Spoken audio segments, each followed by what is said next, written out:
everyone. I wanted to talk a little bit about, actually, anecdotally in a story, but the lesson in it is the importance of trying new things and doing something, even if it's not perfect.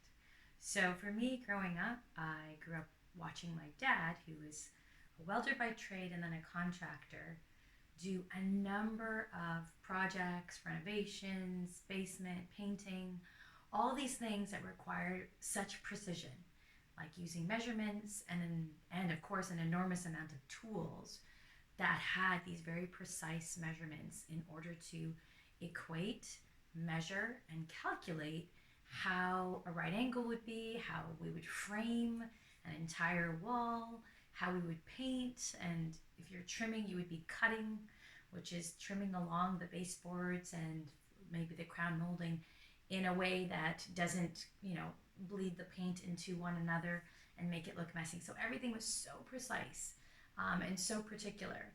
And that was just me hanging out with my dad on a daily basis while he did his work. With my mom, she actually, I think it's really a hobby, but she did study seamstress and how to actually make patterns with paper, how to take those patterns and shape them and form them in order in order for it to fit a particular person, and then of course cutting those patterns out by precise measurements on fabric and recognizing the texture of the fabric and how you cut the fabric and making sure her tools were sharp like scissors. So all those things were very, very critically important, like the fine details, and then of course assembling that into a garment, which is half the reason why I love fashion. Just watching my mom be very meticulous with patterns and fabrics and creating some very, very amazing couture pieces.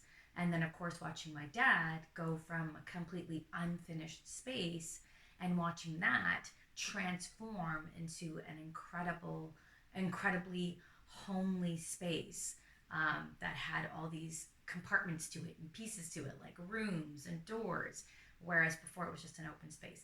So that transformation from almost pieces and nothingness into something transformative, something real, an object of something, was all through calculation and all through measurement and all through different tools. So when I think about mathematics and how we learn mathematics, it's very, very informed, very much informed by my own backgrounds. And you might recognize that for yourself as well, that now you start to make connections to experiences that you had as a child and growing up, and not only just in your learning experiences with mathematics, but also with your experiences outside of learning and schooling, where it was present all the time.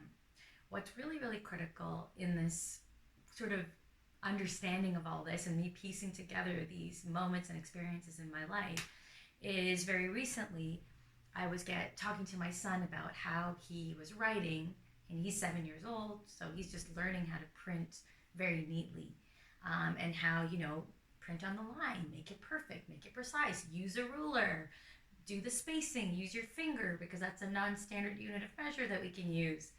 And he said to me, "Mama, you don't have to do anything great for it to be good." And I was like, okay. But really, I thought about that for a moment and I said, you know what, you're right. Just do it.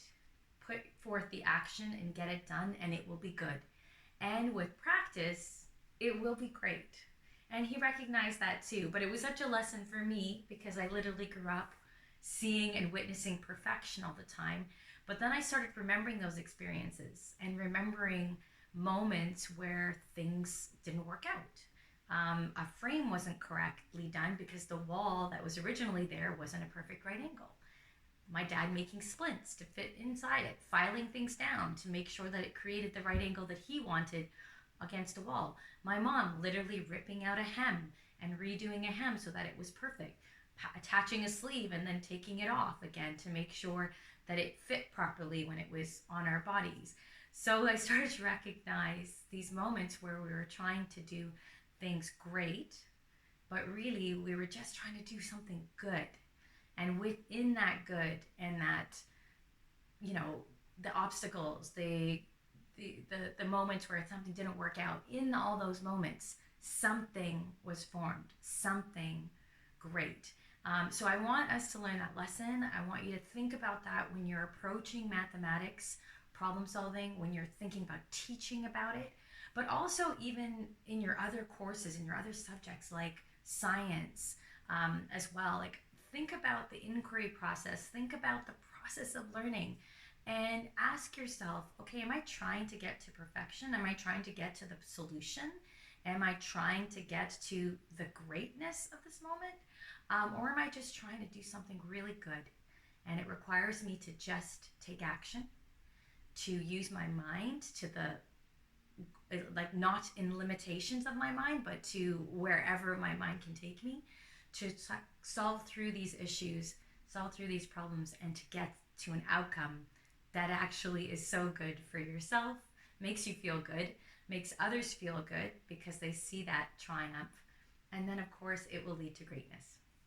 So that was my lesson. I'll share it with you in person, but for those of you who miss it, I'm going to post it as well.